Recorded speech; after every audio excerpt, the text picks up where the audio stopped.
그리고 중앙아시아 비전트리 파송 예배를 맞이하여 레위기 19장 33절, 34절 말씀을 가지고 자기같이 사랑하라 라는 제목으로 하나님 말씀 나누도록 하겠습니다. 레위기 19장 33절부터 34절까지 말씀을 여러분과 제가 한 목소리로 받들어 읽도록 하겠습니다. 거류민이 너희의 땅에 거류하여 함께 있거든 너희는 그를 학대하지 말고 너희와 함께 있는 거류민을 너희 중에서 나은 자 같이 여기며 자기같이 사랑하라. 너희도 애굽 땅에서 거류민이 되었었느니라. 나는 너희의 하나님 여호와이니라. 아멘. 저는 나이 차이가 좀 많이 나는 사촌 동생들이 여러 명 있습니다. 어린 친구들이랑 대화를 하다 보면 그렇듯이 되게 별거 아닌 이야기를 하다가 뭔가 진지한 결론에 다다를 때가 있는데요. 어느 날 제가 나이가 가장 어린 사촌동생이랑 이야기를 하다가 이 친구가 저한테 이런 질문을 했습니다. 오빠, 어른이 되면 좋은 점이 뭐야? 이렇게 물어봤습니다. 여러분, 어른이 되면 좋은 점이 뭐가 있나요? 뭔가 좋은 점이 있다라고 이야기를 해줘야 우리 어린 친구가 희망을 좀 가지고 어른이 점점 될 것 같은데 생각을 해보니까 그렇게 크게 다가오는 게 없는 겁니다. 저는 술, 담배를 하는 것도 아니라 가지고 어른이 되면 마음껏 막 마실 수 있어 막 이렇게 얘기할 수도 없고 뭐가 있지? 라고 생각하다가 마침 아주 좋은 대답이 떠올랐습니다. 그래서 사촌동생 귀에다 대고 이렇게 이야기를 해줬습니다. 어른이 되면 아무도 너에게 엄마가 좋아, 아빠가 좋아 물어보지 않아. 여러분, 일생일대의 어린 시절의 고민 아닙니까? 엄마가 좋아, 아빠가 좋아? 어른이 되니까 아무도 물어보지 않더라고요. 혹시나 예배 끝나고 저한테 물어보실까봐 말씀을 드리는데 저는 하나님 아버지가 제일 좋습니다. 무엇을 사랑하는가? 이것은 어떤 관계와 나와의 대상을 이야기하는 것뿐만 아니라 어쩌면 우리의 일생의 전반을 관통하는 문제인 것 같습니다. 그냥 어떤 특정한 때에 무엇을 사랑한다라고 이야기하기보다는 어떤 내가 이 일생에 있어서 어느 시즌에 어떠한 사랑을 하느냐에 따라서 나의 삶을 이렇게 살게 되어지고 어떤 존재를 사랑함을 통하여서 새로운 단계로 나아가게 되어지는, 그러니 사랑은 어쩌면 우리의 인생의 원동력이자 우리의 인생의 연료 같은 것일지도 모르겠습니다.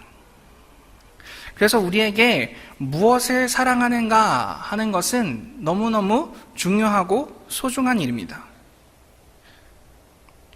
그런데 하나님께서 오늘 레위기 19장 33절, 34절에서 우리에게 어떠한 대상을 사랑하라고 이야기하고 계십니다.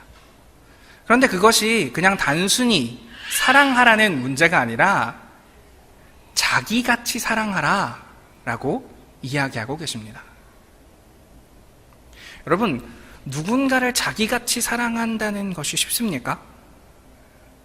그것은 참 어려운 일입니다. 그런 이야기들을 많이 하죠. 내가 사랑하는 존재가 아프면 차라리 내가 대신 아파줬으면 좋겠다. 내 자식이 아픈 걸 보니까 차라리 내가 아팠으면 좋겠다. 되게 감동적인 말인데 사실 뒤집어서 생각해보면 그 말인즉슨 그만큼 마음이 아프지만 사실 내가 아프지 않다는 말이지 않습니까? 누군가가 느끼고 있는 아픔을 내 아픔처럼 느끼는 것, 누군가를 사랑하는데 내가 나를 사랑하는 것처럼 사랑하는 것은 쉽지 않습니다. 그런데 하나님께서 거류민이라는 존재를 마치 내 자신을 사랑하는 것처럼 사랑하라고 이야기하고 계신 것입니다. 여러분, 거류민이라는 단어가 익숙하십니까? 익숙하지 않으시죠? 성경을 오래 읽으신 분, 신앙생활을 오래 하신 분들도 이 단어는 그렇게 크게 익숙하지 않을 것 같습니다. 왜냐하면 우리가 익히 들어 알고 있는 말을 개역 개정판이 되면서 바꾸었기 때문인데요. 개역 한글에서는 이 거류민을 뭐라고 표현하고 있냐면 객이라고 표현하고 있습니다. 이 단어는 그래도 좀 익숙하지 않으십니까? 과와 과부와 객, 나그네를 환대하라 이런 얘기 교회를 다니면서 한 번씩은 들어보셨을 것입니다. 근데 이 거류민이라는 단어가 굉장히 성경에서 조금 보기 드물게 분포되어 있는 분포도를 가지고 있습니다. 개역 개정판을 기준으로 해서 거류민이라는 단어가 총 22번이 등장하는데요. 그 중에 17번이 레위기에서만 나오고 있습니다. 근데 이 레위기에서 17번 나오는 중에도 굉장히 희한한 분포를 가지고 있는데 1장에서 16장까지는 단 한 번 등장합니다. 그것도 16장에서만 나옵니다. 그런데 17장에서부터 27장까지는 16번이나 거류민이라는 단어가 등장하고 있습니다. 굉장히 이렇게 빽빽하게 특정한 장에 모여있다라는 것은 이 단어를 통해서 하나님께서 우리에게 하고 싶으신 말이 강조되어 있다라고 받아들여도 다르지 않을 것입니다.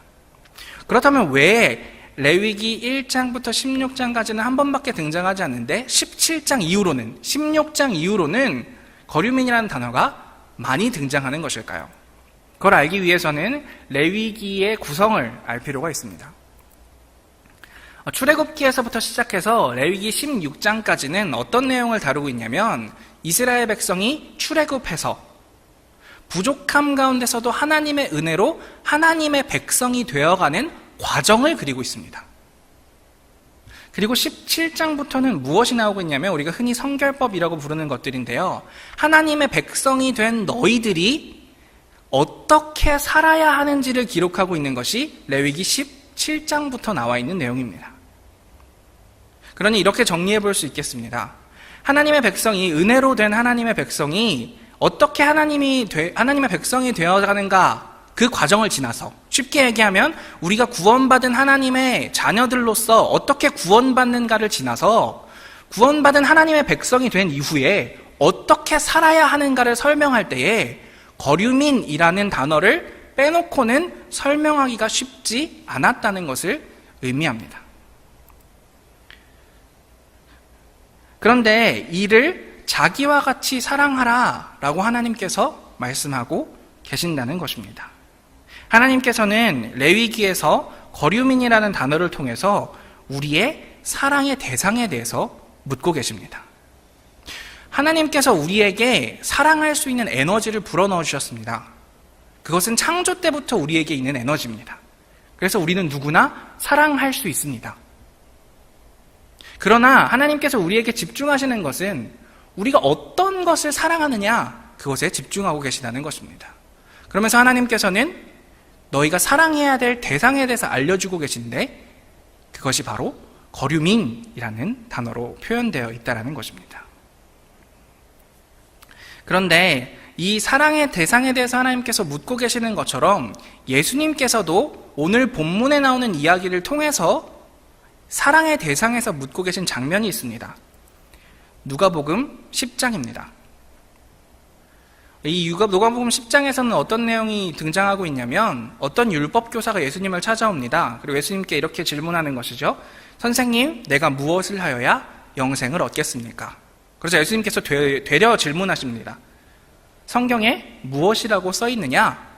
그랬더니 이 사람이 이렇게 대답합니다. 하나님을 사랑하고 내 마음을 다하여 목숨을 다하여 힘을 다하고 뜻을 다하여 주 너희 하나님을 사랑하고 또한 내 이웃을 내 자신과 같이 사랑하라 하였나이다. 이렇게 대답합니다. 그래서 예수님께서 이렇게 대답하십니다. 내 대답이 옳도다. 이를 행하라. 예수님께서는 이 율법교사의 말을 통해서 우리에게 말씀하고 계시는 겁니다. 어떻게 하면 구원을 얻을 수 있느냐? 어떻게 하면 영생을 얻을 수 있느냐? 그것은 두 가지로 이야기되고 있는데 첫 번째는 하나님을 사랑하는 것이고 두 번째는 이웃을 내 자신같이 사랑하는 것이다. 그런데 여기서 그치지 않으시고 예수님께서는 바로 뒤이어서 어떤 이야기를 들려주십니다. 그것이 무엇이냐면 선한 사마리아인의 비유입니다. 여러분, 이 이야기는 여기 계시는 분들은 아마 다 알고 계실 거라고 생각해서 간단하게 이야기하고 넘어가겠습니다. 어떤 사람이 강도를 만났는데 그래서 다 죽어가고 있는데 그 사람의 곁을 지나가는 사람이 세 사람이 있었습니다. 첫 번째 사람은 제사장, 저와 같은, 우리 목사님과 같은 성직자였고 두 번째 사람은 레위인, 믿음이 아주 좋은 교회 잘 다니는 사람이었습니다. 그런데 이 두 사람 다 쓰러져 죽어가는 사람을 도와주지 않았습니다. 그런데 세 번째, 사마리아인이라고 부르는 사람이 모든 사람이 멸시천대하는 지역에 살고 있는, 그래서 무시받고 억압받는 이 사람이 이 죽어가는 강도 만난 사람을 도와주었다. 이것이 선한 사마리아인의 비유입니다. 우리는 이 선한 사마리아인의 비유를 보통 어떻게 받아들이냐면, 나도 선한 사마리아인처럼 다른 사람을 잘 도와줘야겠다, 이렇게 받아들입니다. 그런데 예수님께서 이 선한 사마리아인의 비유를 통해서 하시고 싶으신 말씀은 사실 조금 다른 것처럼 보입니다. 누가복음 10장 36절 말씀을 여러분과 제가 한 목소리로 받들어 읽어보겠습니다. 내 생각에는 이 세 사람 중에 누가 강도 만난 자의 이웃이 되겠느냐? 아멘. 이 예수님의 질문을 봤을 때에 선한 사마리아인의 비유는 단순히 너희들이 선한 사마리아인들처럼 다른 사람을 도와줘라 라는 내용이 아니라, 제자들아, 누가 너희의 이웃이냐? 라는 질문을 예수님께서 던지고 계시는 이야기라는 것입니다. 우리는 두 본문을 통해서 오늘 하나님과 예수께서 우리에게 하고 계시는 질문이 같은 것임을 발견할 수가 있습니다. 레위기에서 하나님께서 거류민에 대해서 이야기하시면서 16장까지 하나님의 백성이 된 이스라엘 백성들에게 17장부터 거류민에 대해서 이야기하시면서 너희는 어떻게 살아야 되느냐? 너희의 사랑의 대상이 누구여야 하겠느냐? 라고 묻고 계시고, 예수님께서는 이 이야기를 그대로 본따서 이야기하시면서 선한 사마리아인 이야기를 통해서 너희의 이웃이 누구이냐? 라고 질문하고 계시다는 것입니다. 그러니 레위기의 말씀에서도 누가복음의 말씀에서도 우리에게 반복적으로 들려주고 있는 이야기는 신앙의 1단계는 하나님의 은혜라는 겁니다. 십자가의 보혈, 그것으로 인해서 우리가 구원받은 것, 구원의 은혜, 교회에 나올 수 있게 된 것, 구원받은 것, 그것이 신앙의 1단계라는 겁니다. 이것이 너무나 소중한데, 이 1단계를 통하여서 우리가 하나님의 백성이 되고 난 이후에 우리가 해야 되는 이야기는 무엇이냐면 이웃의 범위에 대한 이야기라는 것입니다. 너희의 사랑의 대상이 누구이고 너희의 이웃의 범위가 어디까지이냐? 라는 것을 성경에서 묻고 계시다는 것입니다. 오늘 우리가 이 부분에 대해서 함께 살펴보았으면 좋겠습니다. 여러분의 사랑의 대상은 어디까지입니까? 여러분의 이웃의 범위는 어디까지이십니까? 그렇다면 우리가 어디까지 우리의 이웃의 범위를 삼아야 되는지를 알기 위해서 하나님께서 이웃의 범위로 지정해 주신 거류민에 대해서 조금 더 살펴보도록 하겠습니다. 레위기 19장 10절 말씀입니다. 우리가 한 목소리로 읽어보겠습니다. 내 포도원의 열매를 다 따지 말며 내 포도원에 떨어진 열매도 줍지 말고 가난한 사람과 거류민을 위하여 버려두라. 나는 너희의 하나님 여호와이니라. 아멘. 레위기 19장 10절에서 거류민에 대해서 이렇게 표현하고 있습니다. 차별과 가난에 처하기 쉬운 사람, 이렇게 표현하고 있습니다. 그래서 그들을 위해서 포도원의 열매를 다 따지 말고 조금 남겨놔라. 그래야 그들도 먹고 살 것이 아니냐라고 이야기하고 있더라는 겁니다. 우리가 이웃으로 삼아야 될 대상은 어떤 사람들입니까? 차별과 가난에 처하기 쉬운 사람들입니다. 우리는 어떤 사람들과 친하게 지냅니까?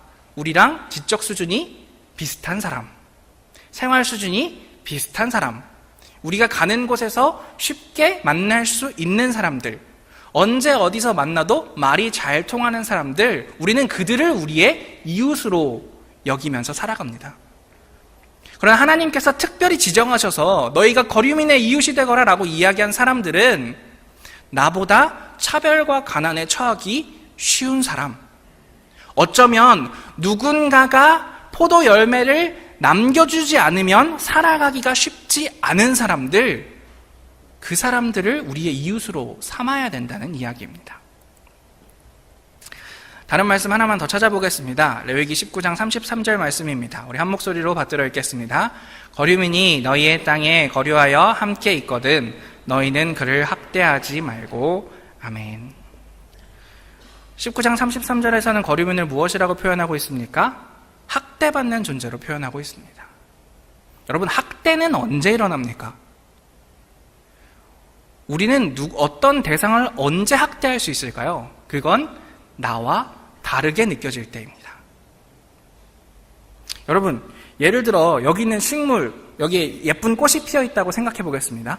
근데 이 꽃을 제가 꺾을 때 만약 이 꽃 꺾는 것을 내 손가락 꺾는 것처럼 생각한다면 제가 이 꽃을 꺾을 수 있겠습니까? 그렇지만 우리가 이 꽃을 아무렇지 않게 꺾을 수 있는 이유는 무엇입니까? 식물은 나와 다른 존재야 라고 여겨지기 때문입니다.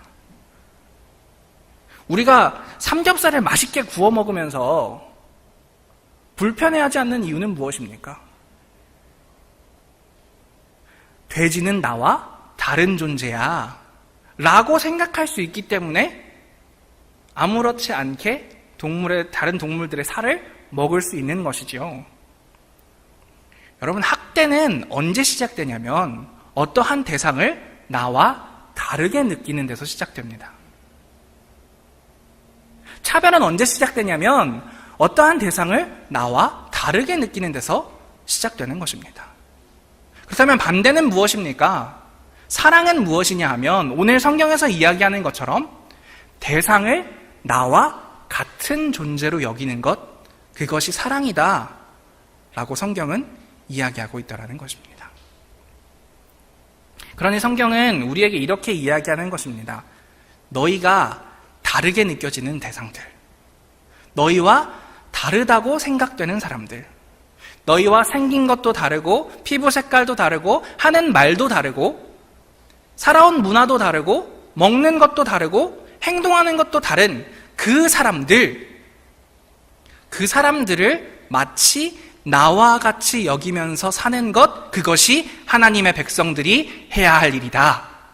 그것이 사마리아인이 호의를 베푼 것과 같은 일이다 라고 이야기하고 계시는 것입니다.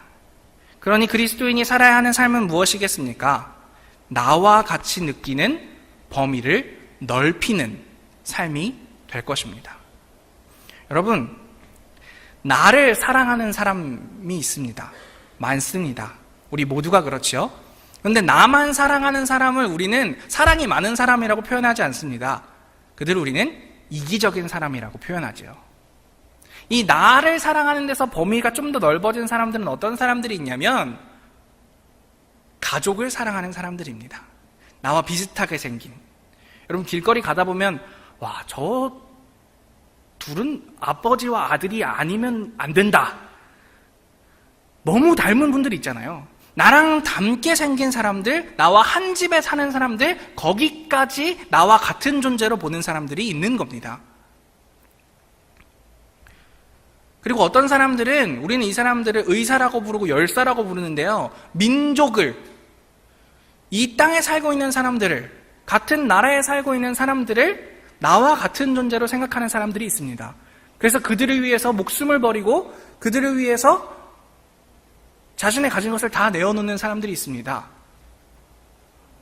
며칠 전에 현충일이었죠. 이러한 사람들을 기리는 날이지 않습니까? 이런 사람들 우리는 애국하는 사람들이라고 이야기합니다.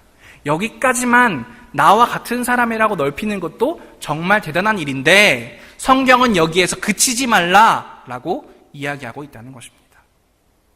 성경은 이 민족을 떠나서 모든 인류를 마치 나와 같은 사람으로 여기라라고 이야기하고 있다는 것입니다.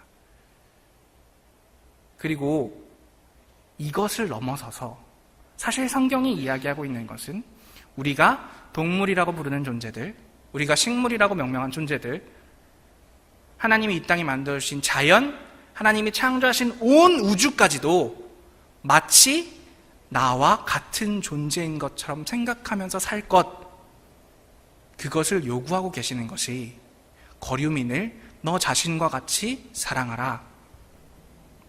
너의 이웃은 누구이냐? 라는 하나님의 예수 그리스도의 질문인 것입니다.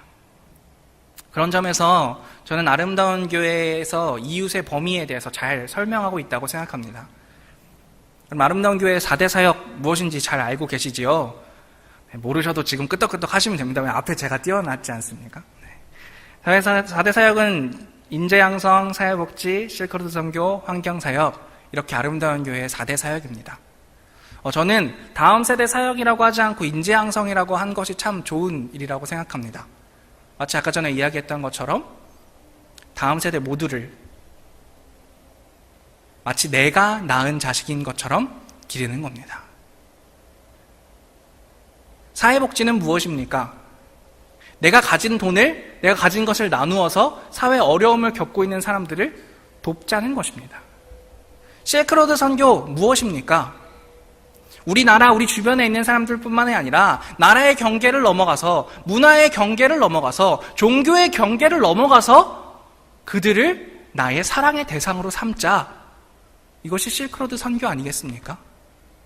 거기에서 한 발짝 더 나아가서 하나님이 만드신 온 지구와 온 우주의 만물들, 하나님이 창조하신 모든 피조물들을 나와 같은 존재로 여기자, 거류민으로 생각하자. 그것이 환경사역이지 않겠습니까? 사랑하는 아름다운 교회 성도 여러분, 여러분의 이웃은 누구이십니까? 여러분은 거류민을 자신의 몸과 같이 사랑하고 계십니까? 저는 아름다운 교회가 그렇게 살 수 있는 교회였으면 좋겠습니다. 아름다운 교회를 이루고 계시는, 아름다운 교회 하나하나의 존재 되시는 여러분들이 여러분의 삶 가운데서 인재 양성을 위해서, 사회복지를 위해서, 실크로드 선교를 위해서, 환경사역을 위해서 나의 삶을, 나의 생명을, 나의 가진 것을 나누며 헌신하며 살아가는 여러분들 다 되셨으면 좋겠습니다. 특별히 오늘은 두 가지를만 강조하면서 설교를 마치려고 합니다. 첫 번째는 저희가 지난달부터 진행하고 있는 미얀마 공동체를 지원하는 사역입니다. 이들이야말로 문자적 의미로도 해석적 의미로도 우리의 주변의 거류민이 될 것입니다. 네 분의 성도님들께서 내 가정을 지원하시는 법무부 멘토링 프로그램에 참여하고 계시고 그분들을 저희 교회가 성심성의껏 돕고 있습니다. 그리고 아마도 교회 안에 미얀마 공동체가 생겨서 그들이 교회에서 저희와 함께 예배하게 될 것 같습니다. 여러분, 하나님께서 거류민, 내 몸과 같이 사랑하라 라고 하신 말씀을 실천할 수 있는 좋은 기회라고 생각합니다. 말도 통하지 않고 생긴 것도 다르지만 그들도 나와 같은 존재다. 그들도 하나님께서 사랑하는 존재다. 라는 마음으로, 기쁜 마음으로 인사해 주시고 손 잡아주시고 안아주시고 여러분의 가진 것들을 나누어 주실 수 있었으면 좋겠습니다.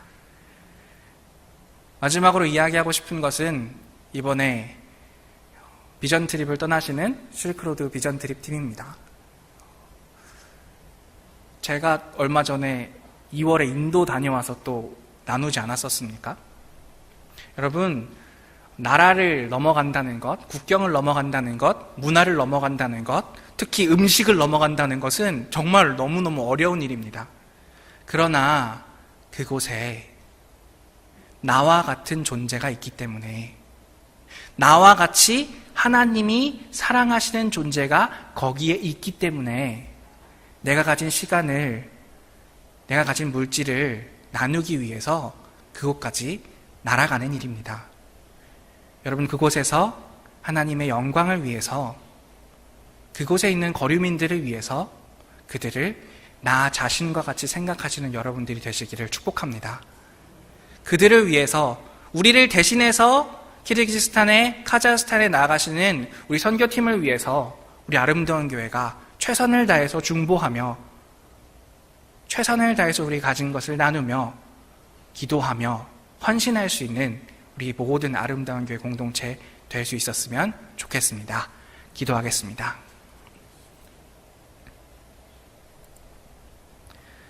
하나님, 오늘 거류민을 자기같이 사랑하라 라는 이야기를 통해서, 선한 사마리아인의 이야기를 통해 우리의 이웃이 누구냐 라는 예수의 물음으로 통하여서 우리의 사랑의 대상에 대해서 물어봐 주시니 감사합니다.